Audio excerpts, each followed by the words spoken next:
আজ আমরা এমন দুটি জিনিস নিয়ে কথা বলবো যা দেখতে একদম একরকম, কিন্তু পারফরমেন্সের দিক থেকে এদের মধ্যে আকাশ পাতাল তফাৎ।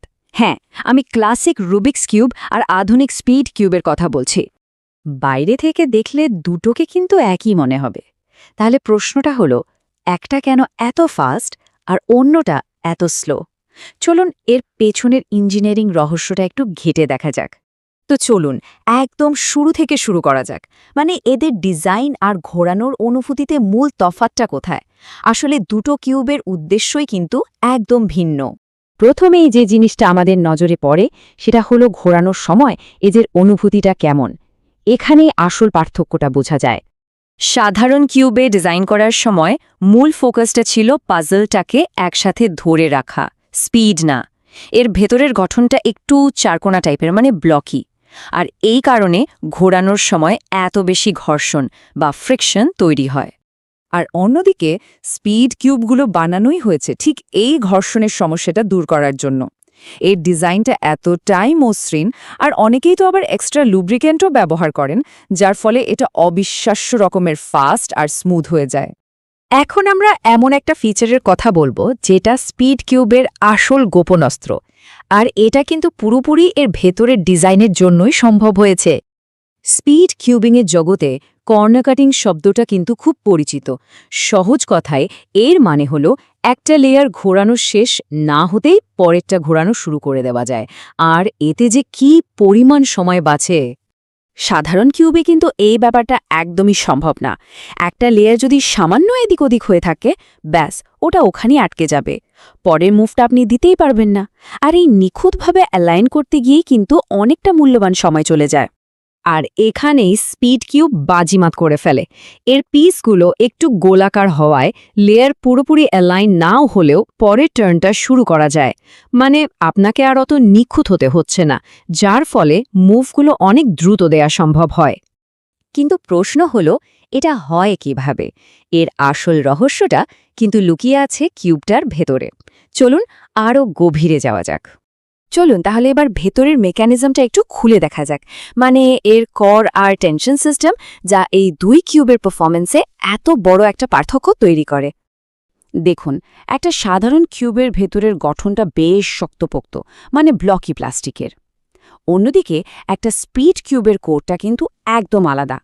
ওটা একটা ফ্লেক্সিবল টেনশন সিস্টেমের ওপর তৈরি, যেখানে স্প্রিং ব্যবহার করা হয়।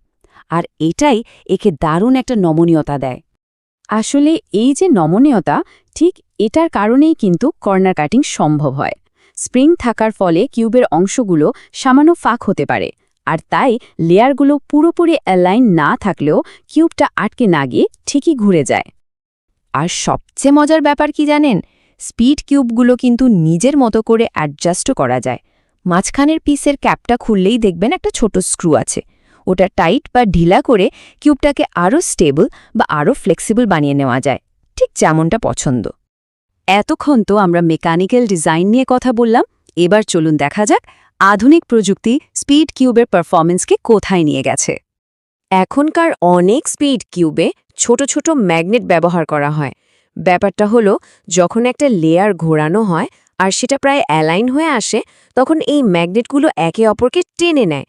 ফট করে লেয়ারটা একদম সঠিক জায়গায় বসে যায়। এতে খুব দ্রুত ঘোরানোর সময়ও কন্ট্রোলটা দারুণ থাকে। আর প্রযুক্তির বিবর্তনটা দেখুন, স্প্রিং থেকে এখন চলে এসেছে ম্যাগলেভ, মানে ম্যাগনেটিক লেভিটেশন। এখানে কি হয়, ফিজিক্যাল স্প্রিংয়ের বদলে দুটো চুম্বক ব্যবহার করা হয়, যারা একে অপরকে বিকর্ষণ করে, মানে ধাক্কা দিয়ে দূরে সরিয়ে রাখে। এর ফলে ওই একই পুশিং ফোর্স তৈরি হয়, কিন্তু বিন্দুমাত্র ঘর্ষণ ছাড়া, আর শব্দও অনেক কমে যায়। আর এই সমস্ত ইঞ্জিনিয়ারিংয়ের ফল কি? ফল হল 3x3 কিউব সমাধানের বর্তমান বিশ্ব রেকর্ড মাত্র 3.13 সেকেন্ড। ভাবা যায়? এই অবিশ্বাস্য গতি কিন্তু এই সব অসাধারণ প্রযুক্তির জন্যই সম্ভব হয়েছে। তো চলুন সব শেষে আমরা মূল পার্থক্যগুলো এক নজরে আবার দেখে নিই। তাহলে সারসংক্ষেপটা কি দাঁড়ালো? একটা সাধারণ কিউব হলো শুধুই একটা পাজল, আর একটা স্পিড কিউব হলো একটা হাই পারফরম্যান্স যন্ত্র, যেটা বিশেষভাবে তৈরি করা হয়েছে গতি, নিয়ন্ত্রণ আর আরামের কথা মাথায় রেখে। এই কথাটা একদম পারফেক্ট। একটি হলো ধাঁধা সমাধানের জন্য, অন্য ঠিক গতির জন্য। দুটোর উদ্দেশ্য যখন এতটাই আলাদা, তখন তাদের ডিজাইন তো আলাদা হবেই। এটা সত্যিই ভাবার মতো একটা ব্যাপার, তাই না? যে ইঞ্জিনিয়ারিং একটা সাধারণ ক্লাসিক খেলনাকে কতটা অসাধারণ করে তুলতে পারে, এর পারফরম্যান্সকে কোথায় নিয়ে যেতে পারে। কে জানে ভবিষ্যতে আমরা আরও কি দেখব।